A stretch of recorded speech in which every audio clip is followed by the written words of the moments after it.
두 번째 연예계 이슈인데요. 고 서세원 씨의 사망 이야기입니다. 제가 듣기로 기자님도 직접 캄보디아 쪽에 취재를 했다고 들었는데 혹시 네. 사망 원인에 대해서 더 구체적으로 나온 게 있습니까? 구체화된 게 없습니다. 어. 이게 참 답답한 부분인데 일단 해외에서 벌어진 일이잖아요. 예, 예. 그 안에서 경찰 쪽 제가 이제 서세원 씨의 사망 사실을 제일 먼저 확인한 그 지인과 통화를 했는데 예예. 캄보디아 경찰도 조사를 하고 별다른 뭐 혐의점이 없었다는 거예요. 범죄 혐의점이 없었다는 거죠. 그리고선 정말 이 수액을 맞다가 쇼크사 또 당뇨가 있었기 때문에 당뇨 합병증이 있을 수 있다는 가능성이 제기가 됐는데 그 와중에 여러 보도가 나왔습니다. 예. 프로포폴을 맞았다더라, 의료 사고더라 얘기가 있었는데 네. 사실 의혹들이지 이거를 지금 당장 어떤 공신력 있는 기관에서 입증해 줄 수 있는 내용은 아니거든요. 벌써 서세원 씨가 세상을 떠난 지 일주일이 다 돼가는데 이거에 대해서 명백한 어떠한 뚜렷하게 나오는 이야기가 없기 때문에 유족들이 가장 답답해하고 있습니다. 그러면 뭐 조사가 진행되는 겁니까? 앞으로 어떻게 되는 겁니까? 그거 역시 명백하지 않고요. 제가 취재한 바로는 현지 경찰은 아까 말씀드렸다시피 이건 수액을 맞다 단순 쇼크사로 보고 있다는 거죠. 그럴 네. 경우에는 타살 혐의나 어떤 범죄 혐의가 없으면 굳이 수사를 진행하지 않을 가능성이 높습니다. 아, 그렇군요. 네. 아마 이번에 소식 전해지면서 서세원 씨가 캄보디아에 있었구나 이렇게 처음 안 분들도 많으실 것 같은데 서세원 씨는 캄보디아에서 그동안 어떻게 지내고 있었던 건가요?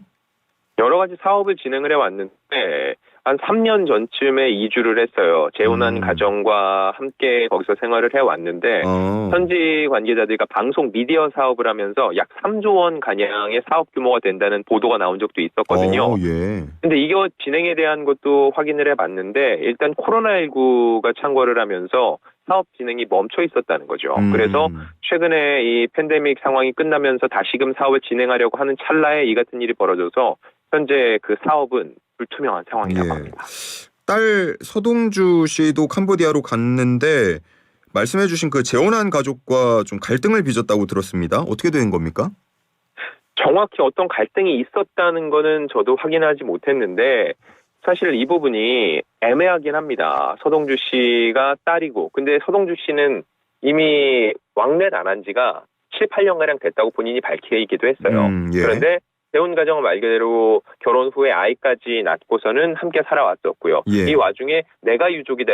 양쪽 다 유족입니다. 서로 어느 정도 의견을 조율하는 과정은 있었을 것 같고요. 예. 다만 서동주 씨가 다시 한국에 들어왔다가 결국은 다시 캄보디아로 가기로 했습니다. 현재까지 보도에 따르면은 캄보디아에서 화장을 하기로 했다고 하는데 처음에는 화장하지 않고 현재 지금 냉동고에서 서세원 씨의 시신이 보관 중인데 예. 그대로 운구를 해와서 국내에서 부검하는 것까지 검토를 했었다고 하는데 이 비용이 만만치가 않은 거죠. 그 과정도 굉장히 복잡하고 예. 결국은 현지에서 화장 후 유해를 고국으로 다시 가져오는 것으로 어느 정도 일단락 지어졌다고 하는데 향후 장례 절차 어떻게 진행될지는 조금 더 지켜봐야 될 것 같습니다. 알겠습니다.